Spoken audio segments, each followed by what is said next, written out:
Le travail des travailleurs domestiques, connu sous le nom de travail de servante ou boy, dans bon nombre de pays, est un travail important qui mérite le même respect et honneur que les autres professions. Le travail domestique entre dans la catégorie du secteur informel qui opère dans l'espace invisible du ménage privé, fournissant des soins personnels et ménagers. Il est exécuté en dehors du champ d'application des lois du travail et de la protection sociale. Voici l'histoire de quelques femmes, travailleuses domestiques en Côte d'Ivoire, ainsi que les avis d'une activiste des droits de l'homme et d'un juriste, administrateur du travail et des lois sociales.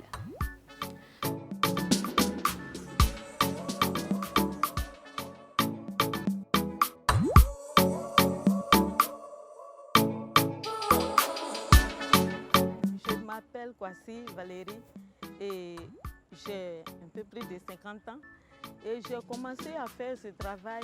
En tout cas, ça a duré, ça a fait un peu plus de 30 ans. Parce que je me suis arrêtée et puis j'ai repris. Et mon histoire un peu, c'est un peu le cas de beaucoup de personnes qui font le travail de ménage comme moi. Mon père n'avait pas assez de moyens pour m'envoyer à l'école comme il se devait. Et à 16 ans, j'ai dû arrêter les cours. Et quand j'ai arrêté, j'étais obligée d'être à Abidjan. Je suis venue chez mon oncle et j'ai commencé à faire le travail domestique. Et vraiment, ça n'a pas été facile. Il y a d'autres familles qui m'accueillent bien. Il y a d'autres aussi, c'est pas facile. Il y a une famille, par exemple, que je suis allée et quand ses amis viennent à la maison, la dame me dit, moi, je suis servante, je n'ai pas droit au salon, je n'ai pas droit à la télé et tout ça. Mais malgré tout ça, j'ai attrapé le cœur et je suis restée dans ce travail jusqu'à ce que je trouve mieux pour partir de là. À présent, là où je suis là, ça va, par la grâce de Dieu, ça va. Mais bon, c'est le salaire qui n'est pas beaucoup, qui ne m'arrange pas trop. Sinon, ça va. Et grâce au RIDEF aussi, c'est eux qui ont permis que on ait un syndicat. Et ce syndicat, grâce au RIDEF, on a mis le syndicat sur pied. Aujourd'hui, à travers ce syndicat, on connaît un peu, on sait que nous avons des devoirs, mais nous avons aussi des droits. Voilà. Donc, c'est eux qui nous soutiennent et vraiment, ils nous font apprendre beaucoup de choses. On fait des ateliers à travers le RIDEF, vraiment. Et j'ai tiré chapeau pour le RIDEF parce qu'ils ne nous ont pas laissé. C'est grâce à eux, c'est eux qui nous ont aidés à mettre le syndicat sur pied.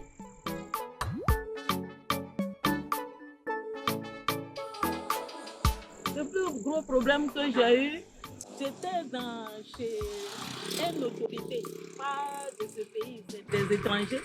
Et j'étais là, le monsieur est venu avant sa famille. Et le monsieur veut forcément aller avec moi. Et moi, je n'ai pas voulu. J'ai dit, je suis venue chez vous pour travailler. Je ne suis pas venue pour aller avec vous. Et comme j'ai refusé, bon, ça n'allait plus. Ça n'allait plus. Et sa famille est arrivée. Quand sa famille est arrivée, sa femme dit que moi, ils n'ont pas me renvoyer. Donc, ils m'ont renvoyé. Et quand ils m'ont renvoyé, moi aussi, je n'ai pas laissé. Puisque je sais que je suis innocente, je suis allée les convoquer. Et en tout cas, on ne les a pas laissés. Et j'ai eu gain de cause. Donc, c'est ce qui a été un gros problème que j'ai eu dans ce que j'ai fait. Oui, j'appartiens à un syndicat grâce au RIDEF. Parce que c'est le RIDEF qui nous ont ouvert les yeux, qui nous ont fait entendre notre voix. Parce qu'avant, nous étions des personnes sans voix. Et grâce au RIDEF, aujourd'hui, nous avons mis ce syndicat-là sur pied. Et de notre syndicat. Le nom du syndicat, c'est SINAT TETSI. C'est grâce au RIDEF que nous avons ce syndicat aujourd'hui. Et nous voulons qu'à travers ce syndicat, toutes les femmes, les hommes qui travaillent dans le domicile sachent qu'aujourd'hui, nous avons un syndicat et que c'est ensemble qu'on peut réussir. Si je suis seule, je ne peux pas réussir.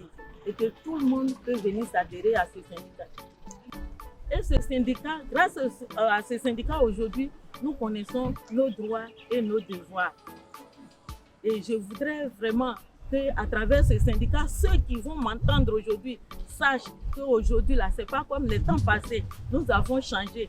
Il faut qu'ils viennent s'adhérer à ce syndicat pour qu'ensemble, on puisse réussir le travail que nous faisons.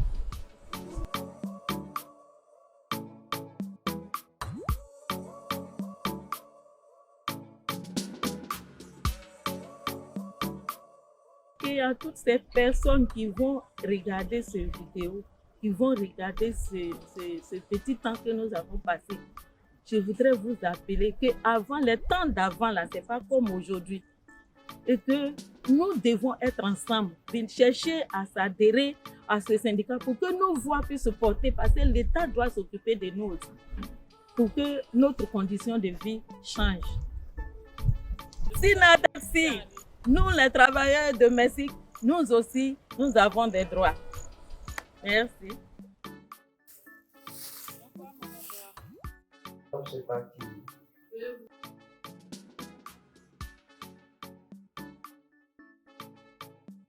Je suis Chantal Ayemon, présidente du réseau ivoirien pour la défense des droits de l'enfant et de la femme, RIDEF, une organisation basée en Côte d'Ivoire. Le RIDEF est une organisation de la société civile qui travaille à la promotion et à la protection des catégories vulnérables que sont les femmes et les enfants. Donc, les actions sont orientées sur 5 axes. Le premier axe concerne l'éducation.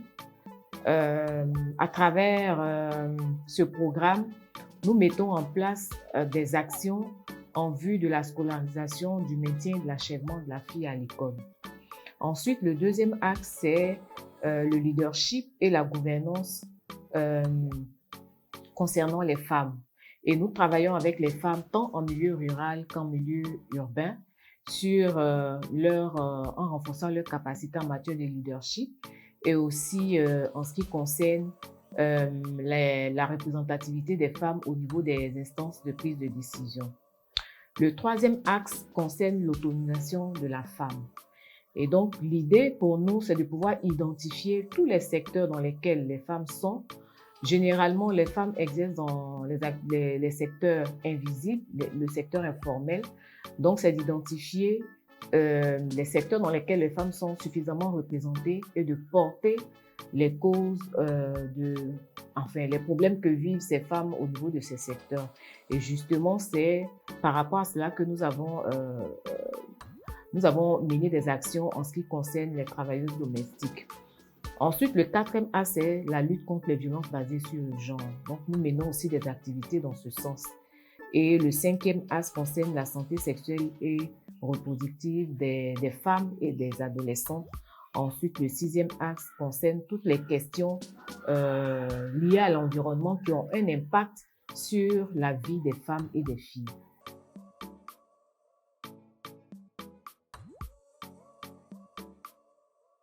Depuis 2013 que le RIDEF a été créé, nous avions mené des actions de sensibilisation, des campagnes de sensibilisation sur le renforcement des droits des femmes et des enfants et surtout pour lutter contre les violences faites aux femmes et aux enfants. Et c'est dans le cadre de cette activité-là que nous avons été alertés par le cas d'une petite fille de, je crois, 12 ans à l'époque, qui était venue du Bénin, qu'on avait fait venir du Bénin, que des gens, bien sûr, avaient fait venir du Bénin et qui travaillaient dans une famille comme servante, comme travailleuse domestique. Et cette petite-là était maltraitée, frappée à longueur de journée. Elle était privée de nourriture et c'est comme ça que les voisins qui avaient écouté l'émission, une des voisines qui avait écouté l'émission, a eu à dénoncer cette maltraitance au RIDEF. Et donc, nous avons fait la prise en charge, mené les actions qu'il fallait pour que les autorités aident à faire repartir la fille chez ses parents au Bénin, ce qui a été fait.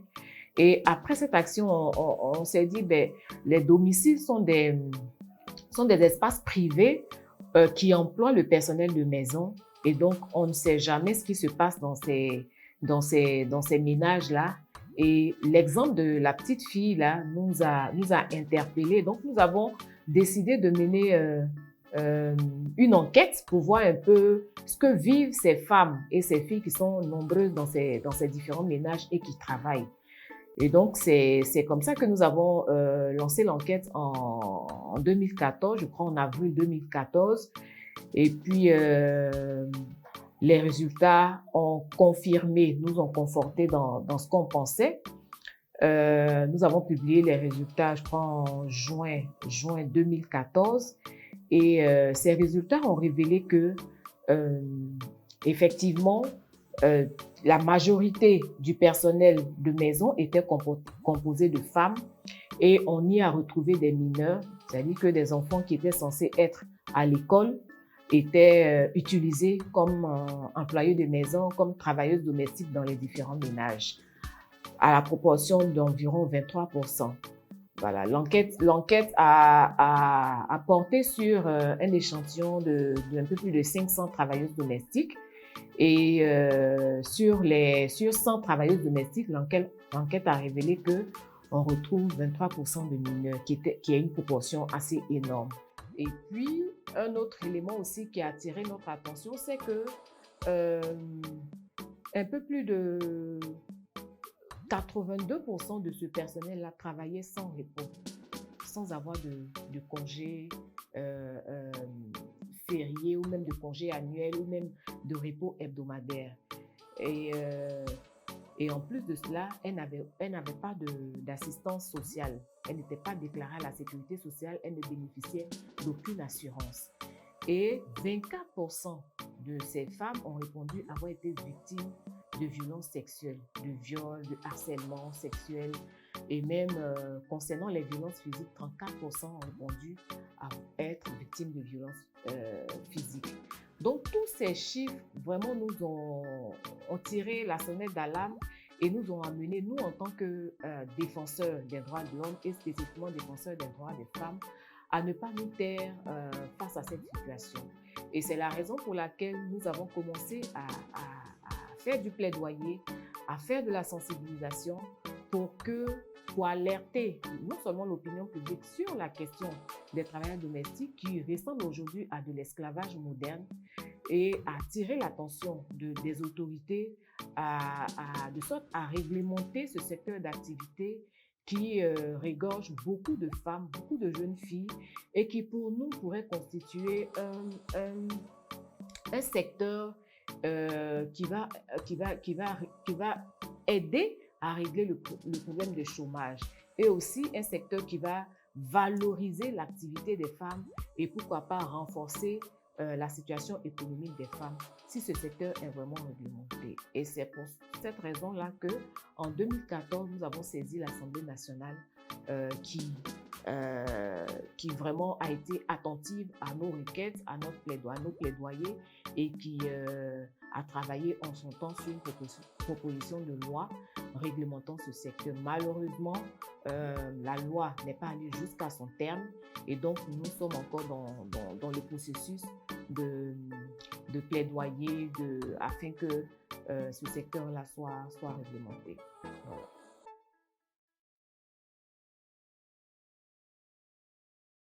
En termes de bilan, nous pouvons dire que l'action que nous avons menée n'a pas été, ou que nous continuons de mener d'ailleurs, ne reste pas sous silence.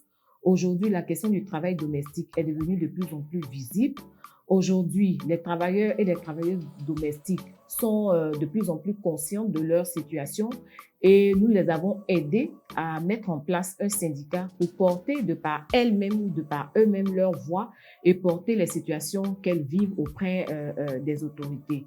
Aujourd'hui, dans l'opinion publique, ce sont des sujets qui retiennent l'attention de plus d'une personne, ce qui n'était pas le cas il y a 5 ans en arrière. Aujourd'hui, de plus en plus de filles, on va dire, sont scolarisées, donc la main-d'œuvre en termes de travailleuses domestiques devient de plus en plus rare.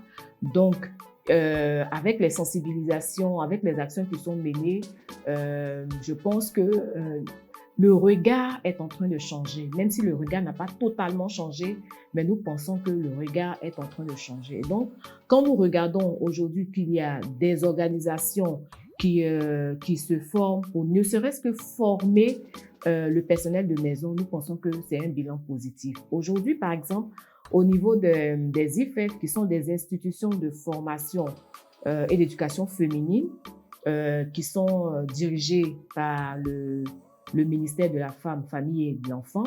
Aujourd'hui, au niveau de ces IFEF-là, il y a des modules qui ont été inscrits pour former le personnel de maison. Donc, pour nous, c'est vraiment un bilan positif, mais il faut dire que nous ne devons pas baisser les bras puisque le secteur n'est pas réglementé, la situation des travailleuses domestiques n'a pas totalement changé, elles ne sont pas perçues de façon implicite comme des travailleurs et des travailleuses et la loi ne les prend pas en compte de façon spécifique.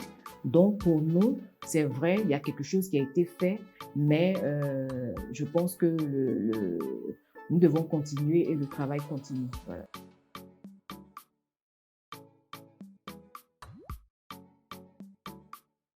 En termes de défis, c'est un peu la perception que le commun a du travail domestique. Parce que de façon traditionnelle, les tâches ménagères sont dévolues aux femmes et aux enfants. Et donc, les gens ne perçoivent pas toujours pourquoi est-ce qu'on devrait considérer des travailleurs ou bien des travailleuses domestiques comme étant des travailleurs et les loger à la même enseigne que les autres travailleurs. Et ça, c'est l'une des difficultés auxquelles nous avons été confrontés.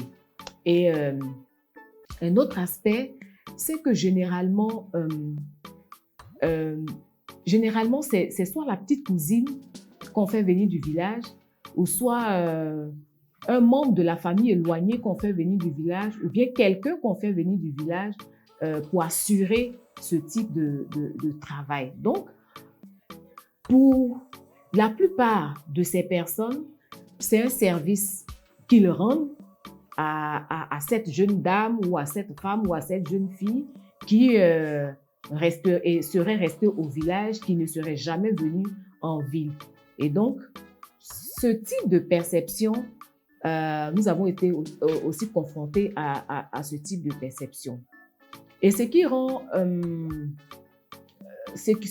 la tâche aussi difficile, c'est que le Code du travail est généraliste. Le Code du travail est généraliste et ne prend pas en compte la question spécifique du travail domestique. Vous allez employer un comptable. Le comptable, il ne loge pas chez son employeur. Le comptable, il n'a pas les mêmes, les mêmes tâches qu'un personnel de maison. Donc, on ne peut pas loger ce type de travailleurs-là à la même enseigne que les travailleurs de façon générale. Donc, c'est pour cela que nous plaidons pour une loi spécifique concernant le travail domestique. C'est vrai qu'au niveau du Code de protection sociale, il y a la question des gens de maison qui est prise en compte. Mais au niveau du Code de travail qui régit tous les travailleurs en Côte d'Ivoire, la question du travail domestique n'est pas prise en compte de façon spécifique. Donc là, pour nous également, c'est une action majeure à entreprendre à ce niveau-là. Et puis, comme enjeu, je l'ai souligné tout à l'heure, le travail domestique, le secteur du travail domestique est un secteur pourvoyeur d'emploi. Si nos États essaient ou prennent cette situation à cœur et légifèrent, organisent, ne serait-ce qu'organiser le secteur, je pense que ça va aider à juguler la question du chômage, la question de la pauvreté chez les filles, chez les femmes, parce que généralement, les Africains, de façon générale, qui quittent nos différents pays, surtout en Afrique de l'Ouest, pour aller en Europe, ne vont pas exercer forcément des métiers ou des travaux de bureau. Dans un premier temps, c'est des travaux dans les domiciles, c'est des petits travaux qu'ils font Pourquoi?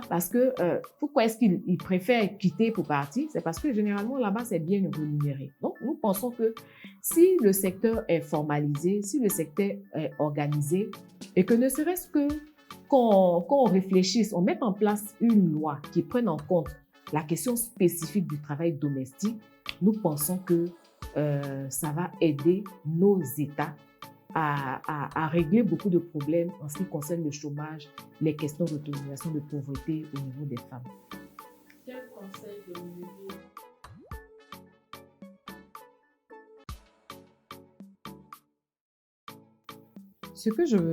Le conseil que je peux donner, c'est de se mettre ensemble. C'est de se mettre ensemble pour constituer une force. Aujourd'hui, il y a un syndicat. C'est vrai que les débuts ne sont pas faciles parce que, comme je le disais, 63% selon l'enquête que nous avons menée de ce personnel-là est analphabète. Donc, ne comprend pas forcément la nécessité pour eux de se mettre ensemble. Or, en se mettant ensemble, vous constituez une force et vous pouvez mieux parler, défendre vos droits en tant que travailleurs. Et ensemble, on peut mener de grands plaidoyers pour pouvoir arriver à un changement de situation. Aujourd'hui, au niveau de l'OIT, qui est l'Organisation internationale du travail, il y a une convention qui a été prise par l'OIT pour le travail décent des travailleurs et travailleuses domestiques. C'est la convention 189 qui a été suscitée par les travailleurs eux-mêmes à travers le monde, qui à un moment donné ont refusé de se taire, ont refusé de continuer de subir ces abus et qui ont demandé une situation. Et je pense que c'est ce que tous les travailleurs dans nos différents pays devraient pouvoir faire. Les travailleurs dans d'autres secteurs s'organisent pour que leurs conditions de travail et de vie puissent s'améliorer. Vous êtes des travailleurs et il est temps que vous puissiez vous mettre ensemble pour parler d'une même voix, présenter vos conditions de travail et pour que nos pays puissent statuer sur la réglementation de ce secteur qui est, tout comme les autres secteurs, un secteur d'activité qui regorge des femmes, des hommes, des jeunes filles et des jeunes gens.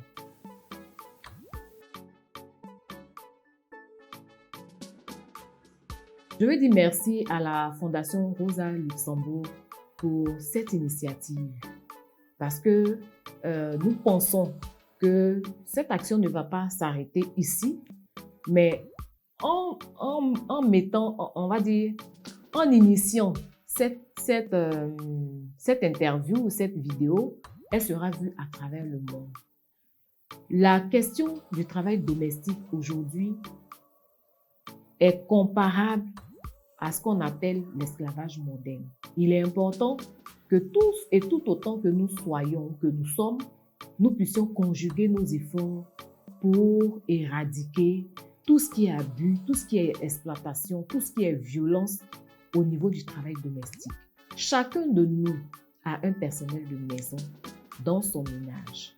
Commençons d'abord nous-mêmes par avoir de bonnes attitudes à l'égard de ces travailleurs et de ces travailleuses, à nous mettre en règle, en conformité avec les différentes lois. On ne peut pas employer quelqu'un ou avoir quelqu'un sous notre responsabilité en tant que travailleur et ne pas lui offrir toutes les conditions pour que la personne travaille dans des conditions décentes, pour que la personne soit épanouie.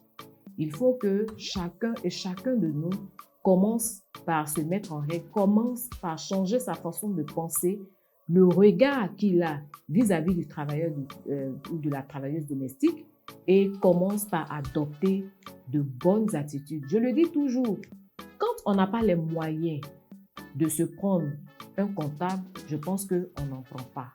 C'est chacun qui essaie de gérer ses ressources comme il peut.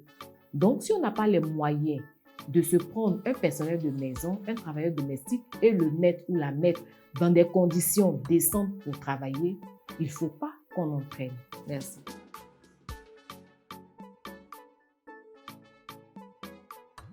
Je suis Jay Ulrich, Je suis inspecteur du travail et je suis en poste au Conseil national du dialogue social. Je suis aussi juriste et expert en droit du travail.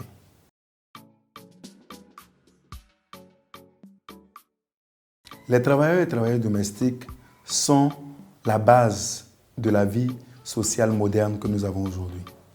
Si chacun de nous peut se rendre au travail en sachant que sa maison est bien tenue, si chacun de nous peut venir tranquillement au travail en sachant qu'en entrant le soir, la nourriture est faite, si chacun de nous peut venir au travail en étant sûr que les enfants sont encadrés, qu'ils seront lavés, qu'ils seront récupérés dans les écoles et qu'ils seront à nous attendre dans des conditions saines pour nous laisser tranquilles, pour ceux qui font une activité moderne dans le secteur moderne, c'est parce que les travailleurs et travailleuses domestiques sont là.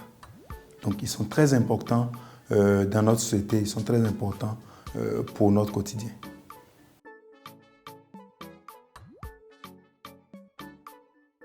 Oui, j'ai apporté assistance à des travailleurs et travailleuses domestiques.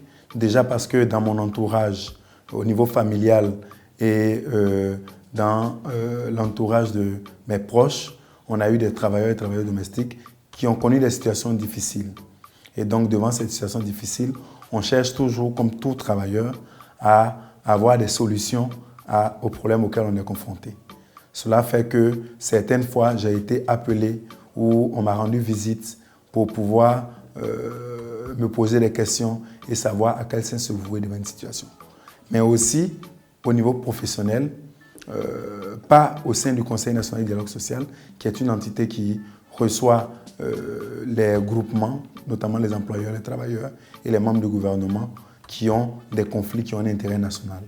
Mais au niveau des structures antérieures où j'ai eu à diriger des services d'inspection du travail, des travailleurs et travailleuses domestiques sont venus vers nos services afin de pouvoir avoir des réponses aux préoccupations qu'ils avaient.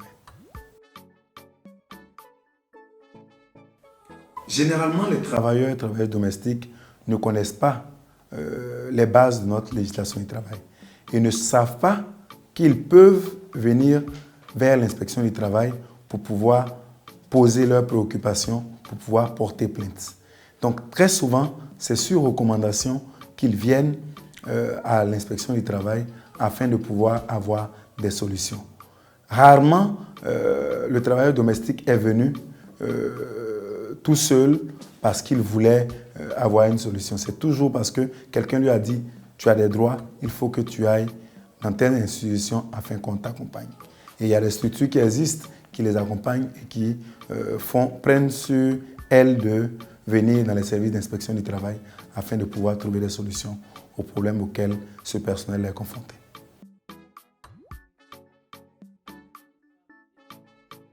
Je donnerai des conseils à deux niveaux. Déjà, leur propre estime de soi. Il ne faut pas qu'ils considèrent que l'estime de soi doit prendre un coup parce qu'on est travailleur domestique. Un travailleur domestique est un travailleur. Et il doit avoir les mêmes conditions que tout travailleur du secteur général que nous connaissons. Il n'y a pas de réglementation spécifique pour l'instant pour le travail domestique. Donc, ils sont couverts par les mêmes lois, règlements et dispositifs qui encadrent le travail du secteur moderne. Donc, il ne faut pas qu'ils considèrent qu'ils sont des parias, que c'est parce qu'ils ont échoué qu'ils sont là-bas. Le rôle qu'ils jouent est tellement important qu'ils doivent prendre conscience du travail qu'ils font. Et l'estime de soi permet de se vendre.